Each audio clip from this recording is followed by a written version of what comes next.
Hello, and welcome to this Clinical Care Options podcast. In today's episode, you will hear from otolaryngologist Dr. Michael S. Benninger, who is professor of otolaryngology, head and neck surgery at the Cleveland Clinic Lerner College of Medicine, and president of the International Association of Phonosurgery. He joins us today to talk about his approach to diagnosis and management of refractory chronic cough, using a patient case to highlight considerations for individualized care. This episode is part of a larger educational program titled Reclaiming Control in Refractory Chronic Cough, Evidence-Based Patient-Centered Diagnosis and Care. For more information on Dr. Benninger, along with a link to the larger education program, please visit the show notes for this episode. Now, let's get started and hear what Dr. Benninger has to say about this important topic. So let's talk about a patient because this will be more applicable to your practices, I believe. Joan is a 51-year-old woman with cough. The cough has been present for 4 years and started after a respiratory tract infection. And the cough is getting worse with kind of these paroxysmal, uncontrollable bouts where she coughs. She was seen by her primary care physician who tried a number of different over-the-counter medication and benzonatate without any help. She had a chest x-ray, which was normal 2 years ago, and otherwise her health has been good and no recent weight loss. Her cough is non-productive, and she kind of notes this little tickle in her throat before she begins coughing. It seems to be worse if she's around certain odors, which cause her to cough, and laughing often makes her cough. She occasionally has a little bit of incontinence and bladder leaks when she coughs, and she's now embarrassed to go out to public, even worse since COVID, where people are afraid that she might have a serious disease or be contagious. Her past history is pretty unremarkable. She's not using an ACE inhibitor.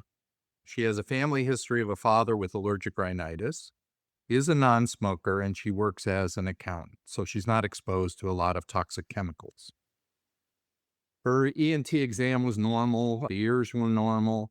She had some mildly swollen turbinates without drainage, a little bit of posterior nasal drip. Her lungs were clear. Her heart did not have any murmurs and was a regular rate and rhythm, and no evidence, at least in the head and neck and on the arms, for a rash.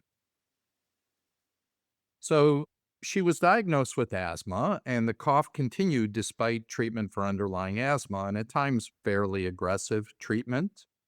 Other conditions were ruled out. I think in an ENT practice, one of the things we really should look at is reflux, because often reflux may have been treated, but the patient's not on it for a very long period of time, or they're not getting an aggressive treatment. And I do a combination of acid suppression diet, weight control, a PPI, and an H2 blocker at nighttime for about 3 months. So the diagnosis for her is refractory chronic cough. So what about chronic cough? It affects between 10 to 12% of the world's population. There is a female predominance, and in some surveys, they show that 2/3 of patients were female. Typically presents a little bit later in life, most commonly between age 50 and 69. Smoking and air pollution are, of course, risk factors. Never smokers and air pollution show a risk of cough and phlegm production. So what's the burden? The burden experienced by greater than 50% of patients is it hinders their ability to talk and communicate. They're embarrassed by it. They're frustrated. They worry there may be something more significant and it just hasn't been diagnosed. And there's clearly a reduced quality of life and decrease in activities.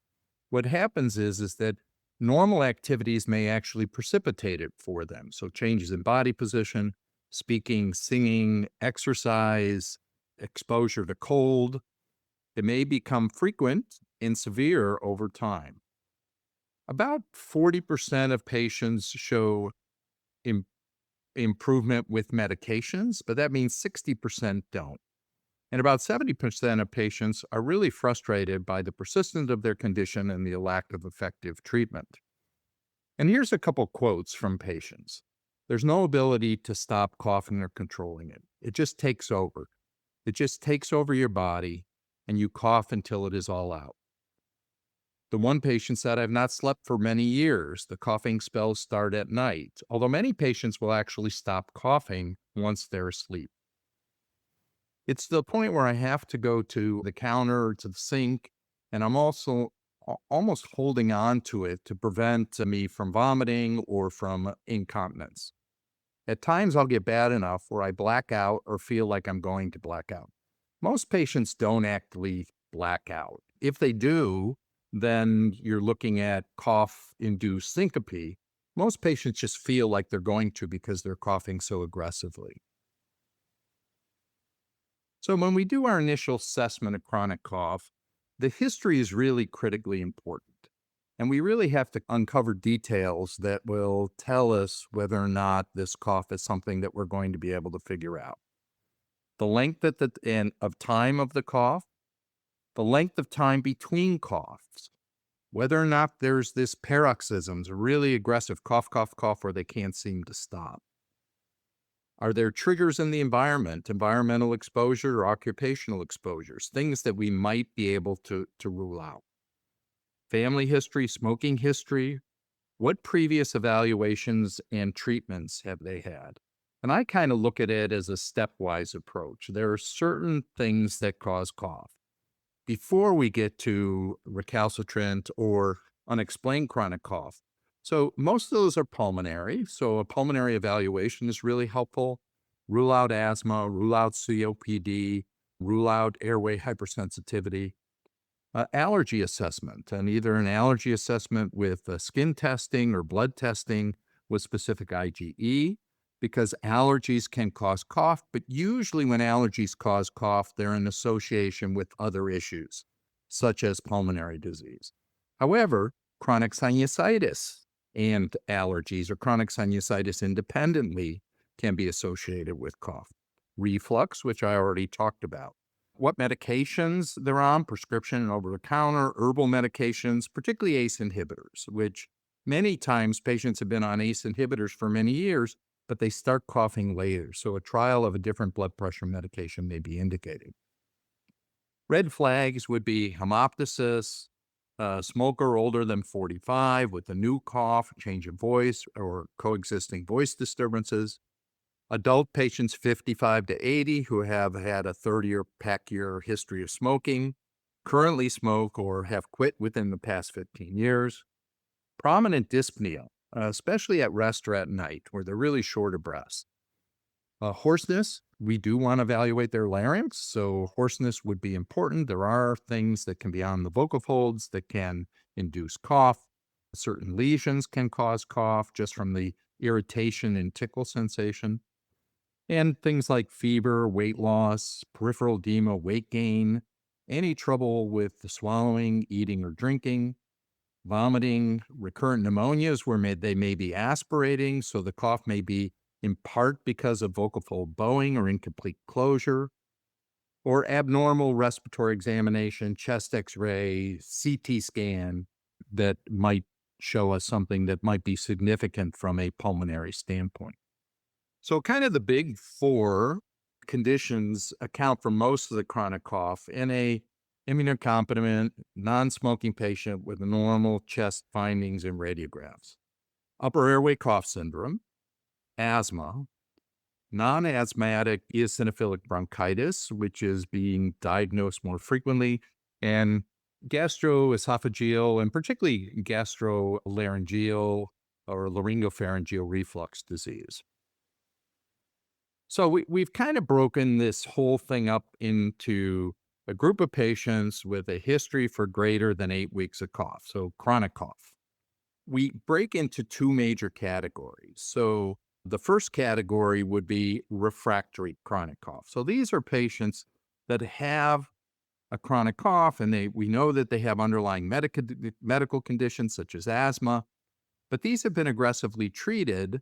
And even though the asthma might be under good control, the cough persists, or they have reflux and the reflux is under good control. They've had a fundoplication and the cough persists. And then we have unexplained chronic cough. This is an associated underlying medical conditions are not identified. So we don't find anything else. We've tried and we've treated for those other things, but they really don't have any particular reason for cough.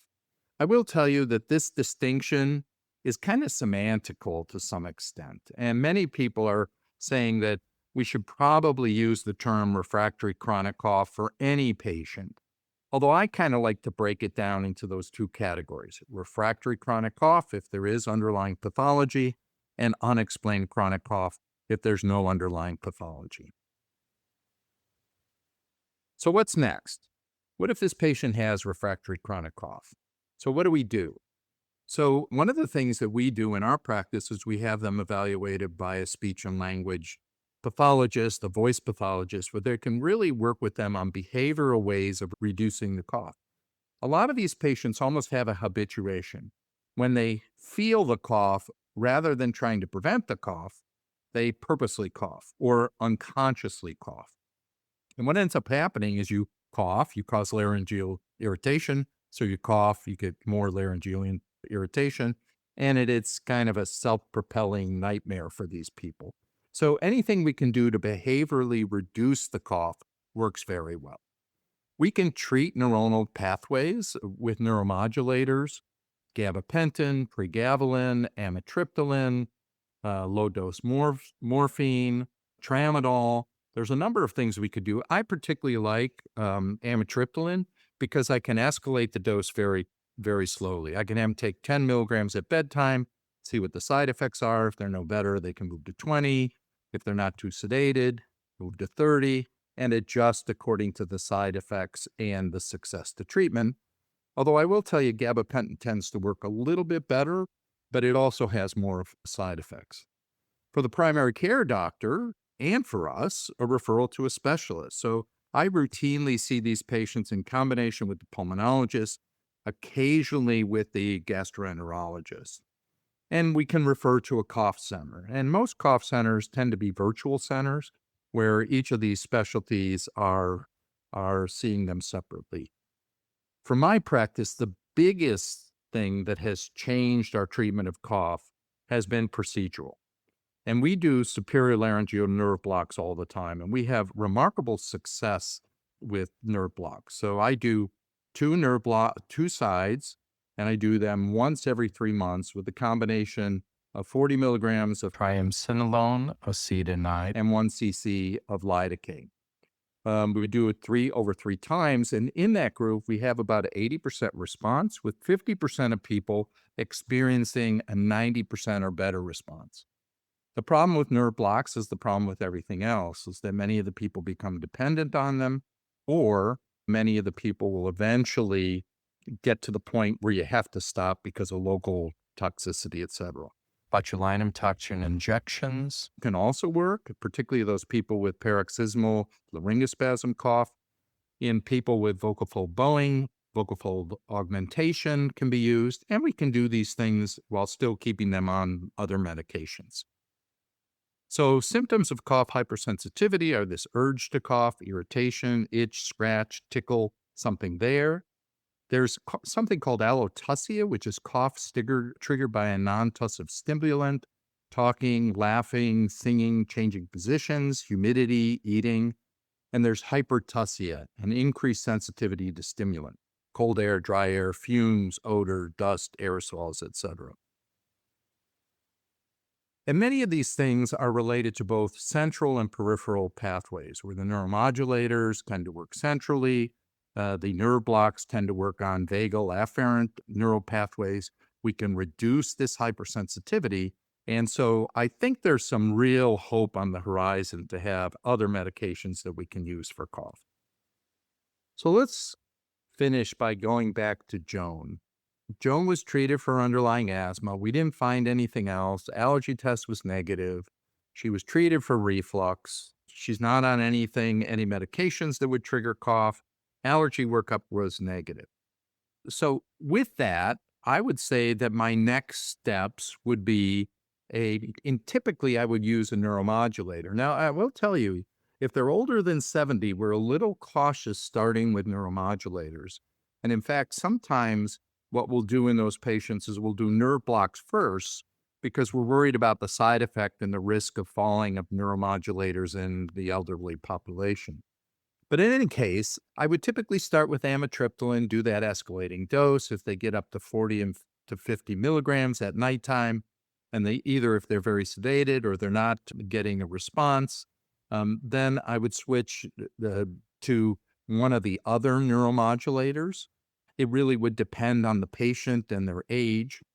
If those didn't work, I would go to nerve blocks. And really, the success of nerve blocks in our practice has been pretty remarkable. And they're simple to do. We do a series of 3, and then we wait 3 months. And then usually I do a virtual visit with them then and see how they're doing. And if they got better and it worsened, then I would do another series of 3.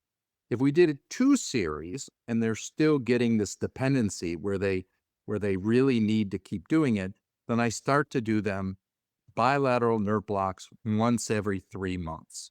And oftentimes we can control them. As I said, with the paroxysmal coughs, the kind of laryngospastic cough, and I think you need to use the diagnostic code laryngospasm or you'll have difficulty getting botulinum toxin injection approved for that group. And they really probably are laryngospastic. Then we try botulinum toxin injections, and we get about the same response. We get about 50% of those people respond. There's no reason they can't continue the neuromodulator, and sometimes we'll do nerve blocks with the neuromodulator. If that doesn't work, I don't have a lot of potential treatment options. In the elderly patients with bowed vocal folds, with that kind of little aspiration that they get because of that, we can do augmentation. You could try an office augmentation with hyaluronic acid. I prefer fat injections, but sometimes we'll do bilateral implants. So it's a stepwise process, and you really need to be very conscientious that you've kind of dotted all your I's and crossed all your T's to make sure that we've got the right diagnosis. We've ruled out any other potential causes of cough, and then we've addressed the cough from a symptomatic standpoint. The last thing is allergy treatment can often be effective. Nasal treatment can be effective.